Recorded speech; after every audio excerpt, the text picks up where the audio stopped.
Ustaz, grup kami ni ada 6 orang, kami semua professional team lah Ustaz. Kami mencari paranormal apa, hantu apa semua. Tak payah cari. Duk diam-diam sudah. Hampir cari ustaz, pergi cari asatizah, pergi mengaji dengan dia. Han cari jin kan buat apa?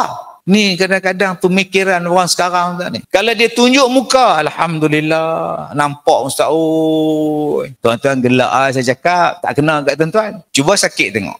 Nak maklum pada ustaz lah, dia boleh nampak lah benda yang kita tak nampak. Tadi masa kami nak masuk, dia nampak dekat pagar tu ada 2 duk tenggek atas pagar tu. Dia kata dalam ruang tamu tu, duk kat dinding tu sekong. Ni bawah kursi ustaz tu pun dah sekong. Atas belakang ustaz pun sekong. Yang ni yang saya buat dalam filem Zim Al-Kazim tu.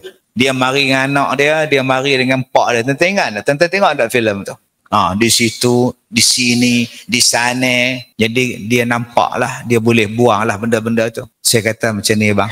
Orang yang sihat, orang yang tak nampak. Orang yang sakit, orang yang nampak. Tanda-tanda orang tu sakit, dia nampak benda yang sepatutnya tak nampak. Jadi sekarang yang kena rawat bukan saya, anak dara abang tu. Kalau abang tak rawat anak dara abang, tak ada siapa nak menikah dengan anak dara abang. Sebab benda tu dah ambil alih dah. Dia dah bercinta dengan benda tu, dia dah kawan dengan benda tu pun dah suka dengan dia.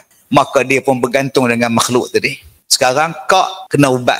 Abang ubat anak abang ni. Dia berpenyakit, bukan saya berpenyakit. Sekarang ni dia tengok semua benda dah hantu. Itulah tanda-tanda sakit. Di antara nikmat yang Allah bagi, tuan-tuan tak nampak makhluk halus.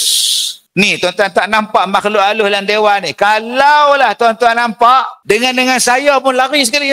Sebab tu Allah tak bagi nampak. Tuan-tuan jangan duk bangga. Saya nampak tak dia ada satu, tak dia ada. Tak payah ada, hang tu sakit. Melainkan kalau Allah nak tunjuk, itu pun sekali-sekala. Nama dia rezeki. Macam tadi saya duk tengok dia duk berlari. Itu rezeki tuan. Allah nak tunjuk. Nampak ustaz, ya Allah ustaz. Sekali tu ya. Tapi sampai 24 jam tengok ni apa? Masuk bilik ayam ada tak kata ada makan nasi, dia duduk sebelah kita.